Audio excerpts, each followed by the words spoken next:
Hi, this is Pat Holman. This is my health report. As you can tell by the intro music, just wanted people to kind of know I've had a lot of people saying prayers for me and watching out for me and keeping our family in their thoughts and prayers. And I have got to tell you, I appreciate that more than you will ever know.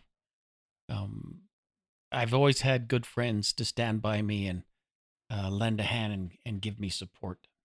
And anyways, I thank you for that. Um, so I just got done with my first uh, doctor appointment with Dr. Wallentyne. He works for the oncology department at Revere Health and was hired by my first oncologist, 20 something years ago. So seems to be a trusted by the clinic, and I feel good about working with him. Anyways, so the answers today are not exactly what I wanted. Uh, I kept checking for the pathology report because, as you recall, I did a biopsy a week ago, Thursday, a week ago, so last Thursday, and I just didn't get results back because the doctor that did the um, biopsy said, "Oh, this looks uh, like a lymphoma or something like that." But as it turns out, it does not appear to be a lymphoma. So, but it's kind of an interesting story because we didn't get a definitive answer. He said what I've got is a carcinogen. It's in the lymphatic system, but it's a carcinoma of unknown origin. And what that means is they don't know exactly where the cancer is. They know that something's going on. It's a cancer, but they don't know if it's a kidney cancer, a pancreatic cancer, a stomach cancer, colon cancer. He did say this, that if it was a colon cancer, the same colon cancer I had 20 years ago or 22 years ago, that he would be shocked and I would be maybe a world record holder if that was the case. So the pathology report didn't actually come back. So he actually got on the phone with the pathologist up at IHC and spoke with them. It's a I can't remember her name, but he spoke with her directly, and she said, "Well, that they are still looking for the source, the primary source of the carcinogen. So there's no really official diagnosis just yet. All they know is that there's a cancer involved, and now they're going to try and find it. So even as I produce this podcast, there is there are cells in a petri dish with dye on them, and they'll look at those in the microscope, and they'll try and narrow down what type of cancer it is because we don't actually know. Uh, but we did talk about several things. The CEA number, which is a cancer embryonic antigen test, is high. It's not just elevated. So normal range is 0 to 5. And when I had my colon cancer, um, that number had to be below 5 for me to be in the normal range. Now it's up to 14, actually 14.03. And that's high, right? So we know it's not specific exactly to colon cancer. It's just a carcinogen antigen marker test. So he's ordered a few more tests for me while the labs go on at the pathology department up at IHC. And so they'll do a scope kind of down my throat and into my stomach and have a look around there.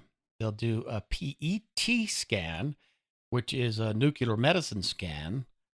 And what that does is they shoot a radioactive dye into you that's kind of loaded with glucose. And because cancer cells are aggressive, they will take up that sugar right away, and then they'll take pictures and they'll see where the uptake is. That will kind of give an indication of where all the tumors are in my system. There's several, right? We know that. You can read the doctor notes if you want. They're going to be attached to the description, so you can get kind of more information on that. But that would be good as far as I'm concerned. Let's find out how big the problem is. We did talk about surgery, and I said it doesn't seem likely that we would do any surgery to get rid of it. He said, yes, you would. He said, that's right, Pat. You would do surgery if the cancer was contained, and he gave the example of my colon cancer. It was actually in the colon, right? And they could cut it out, and then they did the chemotherapy, so they make sure that there aren't any floating cells anywhere. But now the way he put it, he says the cancer's out of the barn door, so it's floating around. So, if you cut out one, it would just pop up somewhere else. So they have to treat it differently. It'll be whatever it's going to be. I don't know if it'll be chemotherapy or what yet. But in the meantime, while we wait for the lab results, we're going to actually try and get that PET scan and the scope, and hopefully that will help us narrow down the type of cancer it is, or the carcinogen, whatever they're calling that. Let me scan the notes right quick. Oh, look at this. He said, history of present illness. Pat is a very pleasant 61-year-old gentleman. So, I want you guys to keep that in mind. The doctor says I'm very pleasant, so I'm going to take that as a diagnosis. And he said I was a gentleman, so I got that going for me, right? Talks about I lost a little bit of weight. He's going to I'm going to be keeping track of the acid reflux pills. I'll stay on all my medication. And he acknowledged that I take a regular regimen of ibuprofen and Tylenol every 6 hours to keep up with the pain.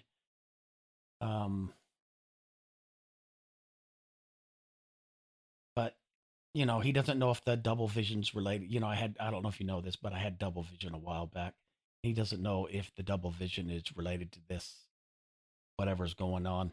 He thinks it would have kind of come and gone a lot more often if that was the case.